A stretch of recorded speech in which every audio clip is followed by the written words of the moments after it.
So you've got a wood-fired hot tub, and you're using a stupid copper coil with a little fire pit around it, and it takes 12 hours to heat up 170 gallons of water.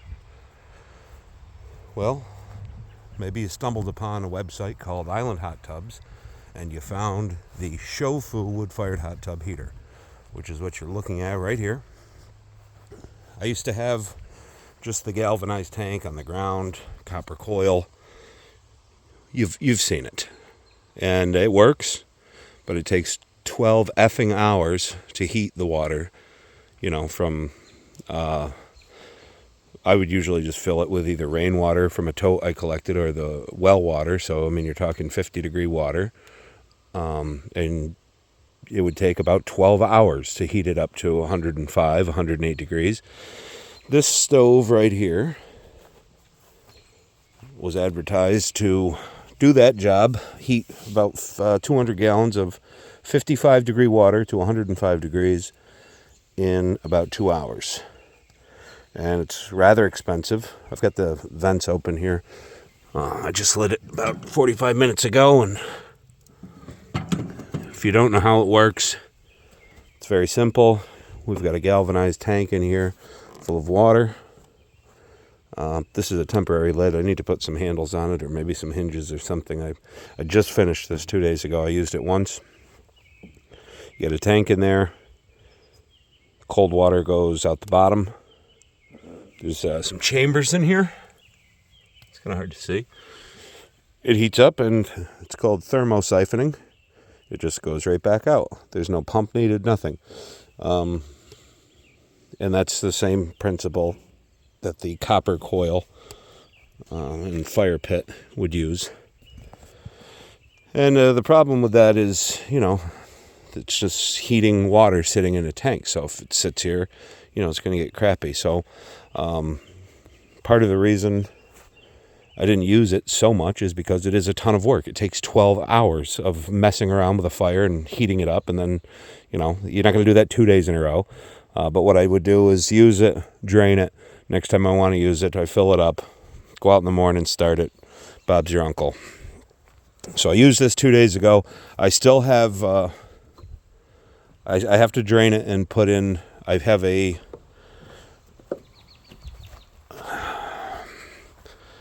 I've got a 1,000 gallon per hour pool filter here, and it's going to serve two purposes. One, it will circulate the water. So, when the hot water comes back into the tub, the water separates and you've got hot water on the top and cold on the bottom, and you have to go in and mix it around. It's not that big of a deal, but the pool filter will constantly be circulating water. It'll give me a sort of a jet effect. And also, I'm going to see if I can maybe reuse water a few times. Since I used this once, just like a test run, it went amazing. And then I had to work yesterday, so I didn't get to reuse it. And instead of draining it, I just said, screw it. I'm just going to reuse the water. It looks a little murky, or maybe not so nice through the camera. I can tell I'm looking at it, but it's the water's very clean and clear, and it is already warm. It's only been an hour. It's we started at like about 60 degrees, but I'm going to let it go another hour or so, and I'm going to use this thing. But this was kind of pricey. This whole setup here, the lid is not practical yet.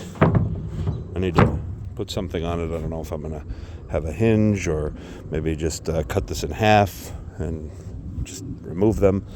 But the stove ran me about $1,300 shipped, and it is pricey considering it's on a $200 galvanized tank.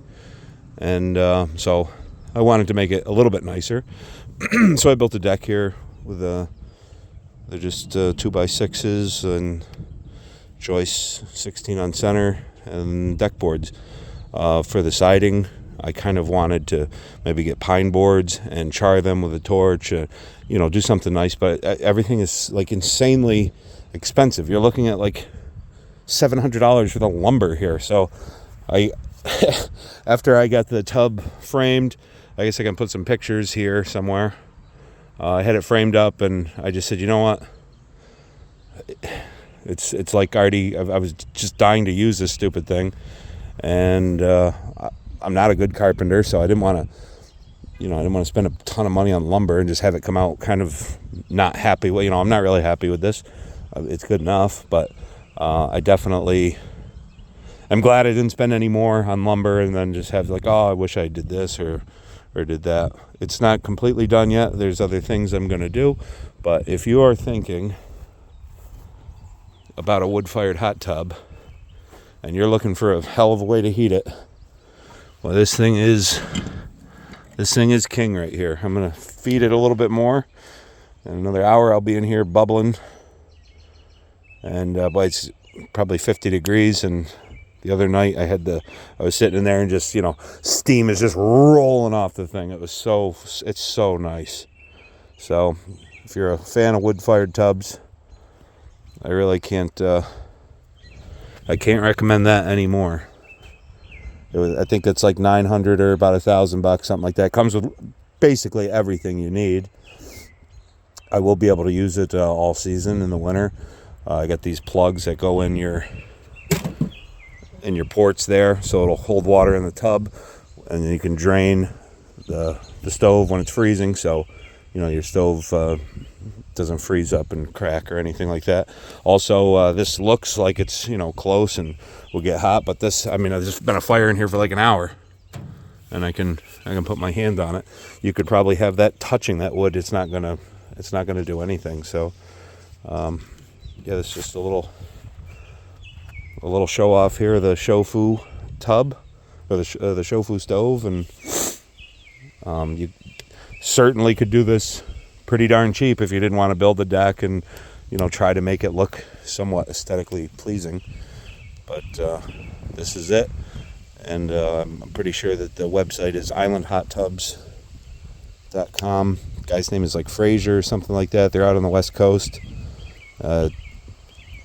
After ordering, it took maybe 2 weeks to get here. UPS comes with everything. You might have to pay extra. It's like $900, something like that.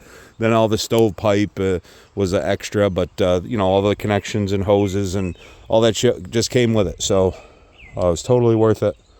I love it. And if you're thinking about getting one, do it.